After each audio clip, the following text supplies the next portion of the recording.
Hello, good evening. Good evening po mga idol. Andito po tayo ngayon sa pwesto natin. Nag-out ko lang mga idol. Mayroon akong nakikita dito na isang tao na kanina ko pa napansin, nakaupo sa may kilid ng Jollibee. Ngayong gabi, alas 8 na, lumapit sa akin. Mayroon medyo naantig ang puso ko sa kanya dahil galing pa pala ito sa probinsya. Nagpunta sa Manila para hanapin yung pinsan niya sa Caloocan daw, hindi niya alam. Ngayon gusto niya pupunta kay si Rapi Tulfo na gusto yata maghingi ng tulong. Ngayon binablog natin siya kung sino man na naantig ng puso ng ating mga subscribers, mga viewers dyan, subscribers, mga supporters, na ito si Manong. Na anong pangalan mo, Manong? Michael Ilaran Garso. Michael Ilaran Garso. Nandito po siya, si Michael Irigara Garso, apelido. Galing pa po siya sa Negros. Pumunta nga siya dito sa Manila para puntahan niya yung pinsan sa Caloocan. Ngayon nakalimutan niya yung address. Jubilin Garso. Si Jubilin Garso. Kung sino man nakakilala dyan kay Jubilin Garso sa may Caloocan. Yung papa si Bincio Garso. Oo, yung anak niya si Bincio Garso din. Yung papa. Papa niya. Bincio Garso. Ito, interviewin natin si... Anong pangalan ulit? Jubilin Garso. Isa ikaw? Michael Ilaran Garso. Oo. Nung nasa probinsya ka pa, alam mo yung address? Sagay. Sagay? Palanas. Hindi, yung dito sa Manila. Ang kuhan ko, lagi sila sa Caloocan ko. Ang kuhan lang nato, nasaan lagi sa Caloocan, kaya wala yung kadumdum. Wala yung kadumdum sa mga po yan. Hindi mo na alam yung address? Hindi na ko na alam. Ang naalaman ako, Caloocan City. Kanina pa kita napansin, kaninang tanghali, nakaupo ka dyan sa kilid. Wala na. Kanina pa ako na sa'yo. Dito. Para saan siya? Galing pa sa Negros. Negros. Ilang buwan ka na dito sa Manila, nag-standby? Kapit lagi ko pagkasimana dito. Hindi ko mag-isip ulan. Isang buwan na. Wala na. Isang buwan na. Tapos naubos yung pera mo. Naubos na. 3 mil. Wala na. Naubos ang pagkain ako. So ngayon gusto mo pupunta kay Rapi Tulfo, si Senador Rapi Tulfo. Ang sakayan niyan Pasig, puntang baba ka ng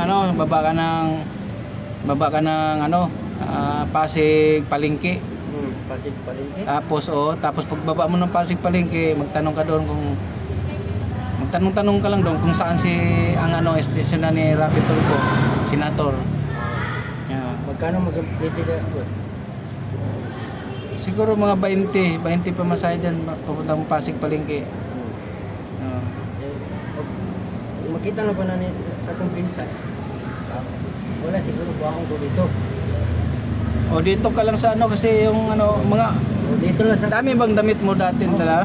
Mayroon, boss. Dito lang ako, boss. Kasi daming mga dyan, daming standby dyan, baka mangunguha ng damit yan. Kawawa ka naman. Ilang magkano pera mo dala galing probinsya? Mga 8 mil dito na. 8 mil. Oo, eh. Ang bilhin sa akin to, 3 mil. Natira sa'yo 3 mil. Naubos ang pagkain. Waitin ako sa barko, 6 mil na yun. Pahingan dito. Magkano ang barko? 1,000 yata may kita? Ikaduha ko kasakay yun. Saan? Doon sa Bacolod. Magulod. Magulong sa Bacolod. Pero nakasakay ko dito sa... Saan to? Kaduha ko kasakay yun. Sa barko. Kaduha. 3 mil higit eh. 3 mil mahigit, pamasahe. Papunta na dito Manila. Bakit ka pumupunta ng Manila na hindi mo kumpletong address sa pinsan mo? Nilagay. Balat ko trabaho dito. Sana. Ha? Balat ako ito. Kaya nga, nagsimpalaran ka, kaso lang hindi mo alam yung bahay ng pinsan mo. Nakalimutan ko. Saan sa Caloocan eh. Pero nandun ka pa sa probinsya, alam mo. O nandito ka ba dati? Hindi. Ay ako yun. First time mo pa. Oh, first time pa na ako dito. First time mo pa dito sa Manila. Oo nga, bakit lumuwas ka na hindi mo kasigurado yung address ng pinsan mo? Mayroon ko cellphone. Nawala man ko cellphone eh. Kuha man. Nako, dinukot? Oo. Saan? Doon sa tuwanan, doon sa paliko natin dito. Nako, kumpiyansa ka naman dyan. Natutulog ka, dinukot? Oo, tulog ko na. Nako. Wala naman. Wala naman. Ay wala na, paano ka makakontak talaga sa pinsan mo dito sa Manila? Wala na, wala ko naman si number. Wala kong mabira to. Ngayon naman kung sana pag-upload natin nung itong video natin, i-upload natin sa YouTube channel ko kung makakita sana ni, anong pangalan mo? Pangalan ng pinsan mo? Pinsan ako? Oo. Jubilin Garso. Yung Makita ni Jubilin Garso, anak na- ni Binso Garso na. anak ni Robinso Ganso din. Binso Na nandito sa Puguso Street, Santa Cruz, Manila si Kuya Michael Garso. Isang buwan na daw siya dito nag-aantay. Hindi kayo makontak dahil nawala ang cellphone, dinukot. Ang hinahanap niya si Jubilin Garso. Tapos ang anak niya, Ang papa niya si Binso Garso. papa niya Binso Garso. Nandito ngayon sa Puguso Street, Santa Cruz, Manila sa may bandang Mercury Drug, Barangay 311, Sakop. Nandito siya, nag-standby, isang buwan na siya dito. Sana mapanood ito ni Jubilin Garso at sa kanyang papa na si pangalan, papa Binso Garso. Naawa to sa manong kasi siyempre nagugutom nito, wala nang budget, wala nang pambili ng pagkain. Mamaya mahintawlan dito siya sa mga standby na naging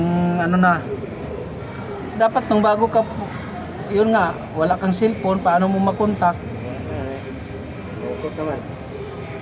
Dapat nung mayroon ka pang cellphone at saka may pera ka pa, dapat nung lumapit ka dito sa mall para kahit pa paano maanohan ka dito, makasama mo kami pag duty.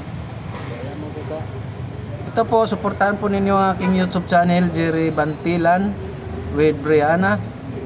Ayan, hanapin niyo with Brianna, Jerry Bantilan sa aking YouTube channel. Paki-like, paki-share para mapanood at makita ni Jubilin Garso at kanyang anak, tatay na si Michael Garso. Oh, yan. Kasi dito siya ngayon sa Pinsan ko yun si Jubilin Garso. Puguso. Oh. Yan. Buntog yung ulo mo dyan. Dami-dami ditong nandudukot. Wala ka ng cellphone. Oo. Ay, magkakain mo sa taas! Ito makikita nila eh. Kaya nga, kung pupunta ka sa Pasig, Baka maritura sila dito, mabaanan nila yun. Magkakain sa taas! pupunta ka. Baka puntahan ako dito. Nauntog yung ulo mo Kasi mahirap kasi dito sa Manila, nag-standby ka. Wala ka lang dito. Mahirap talaga dito. Taga rito mga nang nabana gunyalo. Sa akong pinsan. Asawa na dito. Asawa niya Ito po, sige po. Ito po, paki-like, paki-share, paki-subscribe sa ating YouTube channel, Jerry Bantilan, Brianna, para po makikita sa kamag-anak dito sa Caloocan. Maraming salamat po at sana matulungan natin si